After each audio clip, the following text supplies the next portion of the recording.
আজকে যে বিশাল আকারে মানববন্ধন হলো, ঝিনাইদহ থেকে আপনারা এসেছেন, দেশ বিদেশ সমস্ত জায়গায় আনোয়ার আজিমের হত্যার ব্যাপারটা নিয়ে আজ মাথাচাড়া দিয়েছে। পার্শ্ববর্তী রাষ্ট্র ভারতে যে হত্যা হয়েছে এবং সাবেক 3 বারের এমপি, এটা 2 দেশের গোয়েন্দা সংস্থারা এখন এটা তদন্ত করতেছে। এখনও এদেশের অনেক মানুষ ভাবছে যে আনোয়ার আজিম হয়তো বা বেঁচে আছে, কিন্তু তার ডিএনএ টেস্ট পেয়েছেন কিনা। আপনারা এখানে এসে যেভাবে আজকে দেখলাম জাতীয় প্রেস ক্লাবটা, আপনারা একেবারে হাজার হাজার নেতাকর্মী এবং আনোয়ারের যারা ভালো জানতেন আজিম সাহেবকে, তারা সবাই এসেছে, তার মেয়ে ডরিনও এসেছে, আপনিও এসেছেন। আপনাকে বিভিন্ন সময় বিবৃতি দিতে দেখেছি ঝিনাইদহ, এবং আপনাদের অপোজিট একটা পার্টি ওখানে আছে, তারা আনোয়ার আজিমের অনেকে বলে যে হত্যার পক্ষের লোক তারা। তা এই প্রসঙ্গে আপনার যদি কিছু বলার থাকে একটু দেখেন। আপনার নাম পরিচয়টা দিন। আমার নাম ডাক্তার রাশেদ শমশের, আমি কালীগঞ্জ উপজেলার সাবেক ভাইস চেয়ারম্যান, 10 নম্বর কাস্টমঙ্গা ইউনিয়ন আওয়ামী লীগের সাধারণ সম্পাদক। দেখেন, আনারুল আজিম আনার একজন জনপ্রিয় ব্যক্তি।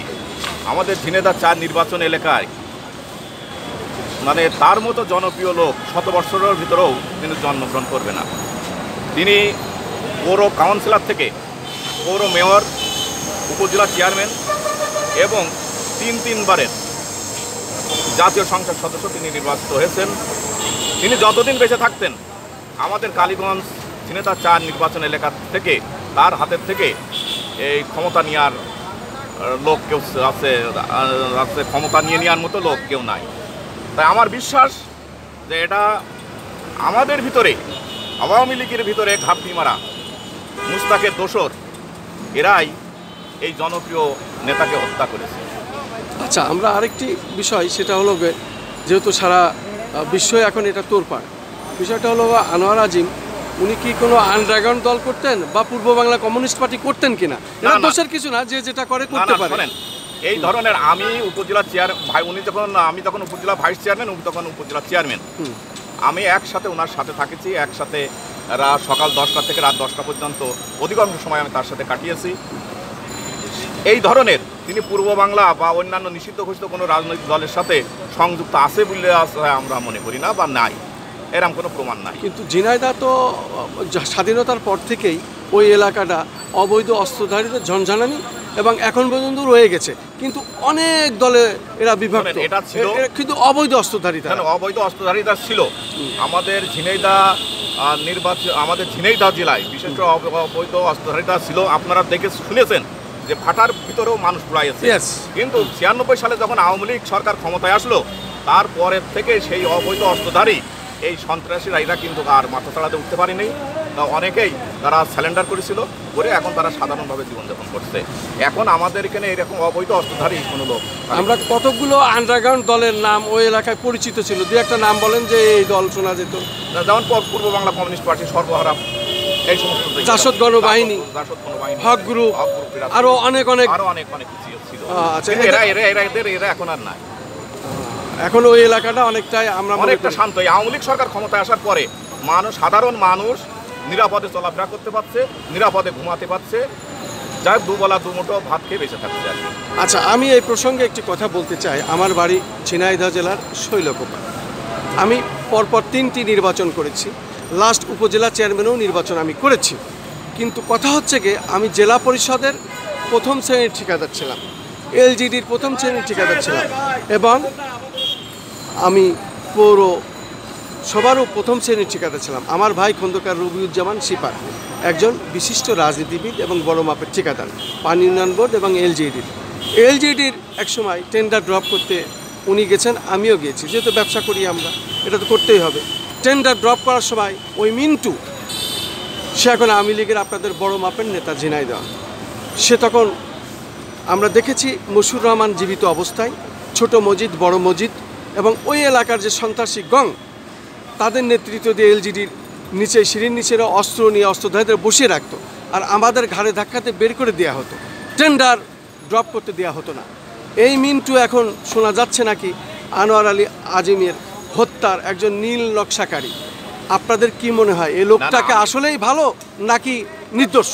একটা জিনিস শোনেন, সে জেলা আওয়ামী লীগের সাধারণ সম্পাদক, সে ছাত্র জীবন থেকে ছাত্র নেতা, যুব নেতা এবং তারপরে আওয়ামী লীগের নেতা। সে কিন্তু জন্মসূত্রে সে কিন্তু আওয়ামী লীগের।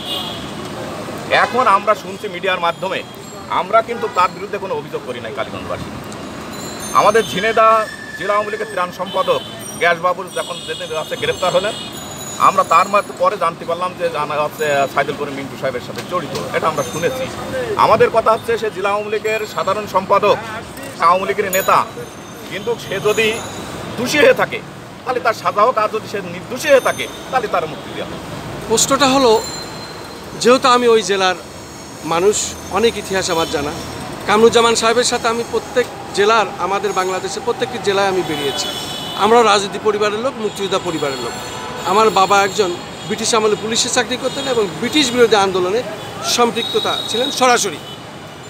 সেই হিসাবে উনি পানি উন্নয়ন বোর্ডে চাকরি করতেন। খুলনা এলাকায় উনি মুক্তিযুদ্ধ করেছেন। আমার মামা, উনি আওয়ামী লীগের সেক্রেটারি ছিলেন শৈলকুপা, খন্দকার রবিউজ্জামান, খন্দকার রোকনুজ্জামান রবার্ট এবং আব্দুল হাই সাহেবদের সাথে ওনাদের মুক্তিযোদ্ধার যে সংগঠক, তার ভিতরে উনিও একজন। আমার নানা, আমার মা বাবা, এরা সবাই মুক্তিযোদ্ধা। সেই হিসাবে আমরাও মুক্তিযোদ্ধা, যেহেতু আমরা তাদের সমস্ত আগান যোগান, খাওয়া দাওয়া, চলাফেরা সব নিজের চোখে দেখেছি। আমার বয়স প্রায় 65-র কাছাকাছি, সে কারণে আমি দেখেছি, তাই বলছি। আর আপনার বলছি এই কারণেই, বিভিন্ন সময় আপনি মিডিয়ার সামনে আসেন, ঝিনাইদহ জেলায় পায়রা চত্বর থেকে শুরু করে বিভিন্ন জায়গায় স্পষ্ট কথা বলেন, যে কারণে আজ জাতীয় প্রেস ক্লাবের সামনে আপনারা হাজার হাজার লোক হাজির হয়েছেন। আমি বলতে চাই, রাজনৈতিক কোনো নেতা হতে হলে পারে সেই ছাত্রদল থেকে করতে হলেই কি তাকে অস্ত্রধারী হতে হবে, মানুষ খুন করতে হবে, সন্ত্রাসী হতে হবে? কোনো নেতার কোনো আদর্শ কি এটা বলেছে? কোনো ইতিহাস দেখাতে পারবেন আপনি? স্পষ্টভাবে বলুন। শোনেন, রাজনৈতিক নেতা হতে হলে 3 নম্বর পর্যায় থেকে গড়ে উঠতে হবে। যেমন আমাদের আনারুল আজিম আনার সাহেব, তিনি ঘুম থেকে ফজরের নামাজ পড়েই তিনি মোটর সাইকেলে বাসে সাধারণ মানুষের কাছে চলে যেতেন। তিনি তার যে গাড়িটা তিনি ব্যবহার করতেন না, গাড়িতে মানুষের সাথে হয়তো যোগাযোগটা তাড়াতাড়ি হতো না। তাই যদি একজন লোক মারা গেলে, হিন্দু হোক মুসলিম হোক, মারা গেলেই তার হচ্ছে জানাজায় শরীক হতেন, হিন্দু হলে তার শ্মশানে যেতেন। এইভাবে তিনি রাত আছে সন্ধ্যা, সকাল থেকে রাত 10, 11টা, 12টা পর্যন্ত তিনি মানুষের মাঝে পরিশ্রম করেছেন। সেই আলোকে কিন্তু সে নেতা হয়ে উঠেছে। কিন্তু সে কোনো অস্ত্রধারী ছিল না, সে কোনো সন্ত্রাসী ছিল না। তার একটাই ছিল, সে হচ্ছে মানুষকে ভালোবাসতেন এবং তার বড় অস্ত্রই ছিল মানুষকে ভালোবাসা। এই ভালোবেসেই মানুষের মন জয় করেছে আনারুল আজিম। আরেকটি কথা বলতে চাই, বাংলাদেশের ইতিহাসে আমাদের ঝিনাইদহ জেলায় 4 খলিফার 1 খলিফার জন্ম। নুরি আলম সিদ্দিকী সাহেব, উনি মারা গেছেন। আওয়ামী লীগের প্রেসিডিয়াম মেম্বার কামরুজ্জামান সাহেব, উনিও মারা গেছেন। ওনাদের কিন্তু ইতিহাসে এরকম ব্যাকগ্রাউন্ড নেই, খুন করতে হবে, মানুষ মাররে ধররে লুটপাট করে, এসব ইতিহাস আমরা শুনি নাই। কিন্তু পরবর্তীতে আওয়ামী লীগের এইসব নেতাদের ভিতরে ঝিনাইদহ জেলা বিশেষ করে এইভাবে কেন খুন খারাপি, লুটপাট, টেন্ডারবাজি, এটা কেন হচ্ছে? বঙ্গবন্ধু শেখ মুজিবুর বেঁচে থাকাকালীন তো এসব করেননি। এখন দেশ বিশেষ করে আমরা এখন বলতে চাচ্ছি, মাননীয় প্রধানমন্ত্রী, যেহেতু মাননীয় প্রধানমন্ত্রী যেখানে মানে কয়েকবার উনি প্রধানমন্ত্রী, তো ওনার তো এসব নির্দেশ নাই। উনি তো 0 টলারেন্স বলছেন সমস্ত দুর্নীতির বিরুদ্ধে। তা কেন এটা হয়ে যাচ্ছে? আপনারা কেন এটা ঠেকাইতে পারছেন? তারাও রাজনীতিটা এখন হয়ে গেছে ব্যবসা, ব্যবসায়িকদের হাতে চলে গেছে। তারা টাকা খরচ করে এবং টাকা ইনকাম করে, এটা হচ্ছে তাদের হচ্ছে ব্যবসায় পরিণত হয়ে গেছে। আসলে সঠিক রাজনীতি, যেমন আমার বাবা, তিনি মুক্তিযুদ্ধের সংগঠক ছিলেন। 79 সালে তিনি তার 4 নির্বাচনে 79 সালে এমপি ইলেকশনে করেছিলেন। তিনি সামান্য ভোটে ফেল করেন আর কি। ওই আমাদের তো নাই, আমাদের সম্পদ, আমরা তো সব, আমরা রাজনীতি করি, আমাদের সম্পদ তো সব দান করে দেওয়া। আমি বঙ্গবন্ধুর নামে কলেজ করেছি, জাতির জনক বঙ্গবন্ধু শেখ মুজিব সরকারি মহাবিদ্যালয়। আমার বাবার নামে একটা হাই স্কুল করেছি, শমশেরনগর মাধ্যমিক বিদ্যালয়, Shamshernagar girls school, Shamshernagar primary school, Shamshernagar প্রতিবন্ধী স্কুল, এগুলো আমরা করেছি। এটা আমরা জনসভা, আমরা মানুষের সেবা করার জন্য এগুলো করেছি এবং আমরা করছি এবং করে যাব। কিন্তু যারা আছে এই যে ইনকাম করে, যে কথাটা আপনি বললেন যে এই সন্ত্রাসী চাঁদাবাদী, এদের পক্ষপাতী আমরা না। এই প্রসঙ্গে একটি কথা না বললেই নয়। আমি আমার নানা খন্দকার রওশন আলী, আমার নানি খন্দকার জবেইদা বেগম এবং তার ছেলে খন্দকার রোকনুজ্জামান রবার্ট শৈলকুপার ওই সময় প্রথম আওয়ামী লীগের সেক্রেটারি এবং আমি মুক্তিযোদ্ধার সংগঠক ছিলেন। আমরা দেখেছি জমি বিক্রি করে রাজনীতি করেছেন, আওয়ামী লীগ করেছেন। তারা কিন্তু সর্বশান্ত, তারপরে কোনোদিন দুর্নীতি, টেন্ডারবাজি আমাদেরকে কোনোদিন কিছু শিখাই নাই। শোনেন, আমার বাবাও 79 সালে এমপি ইলেকশন করেছিলেন জমি বিক্রি করে।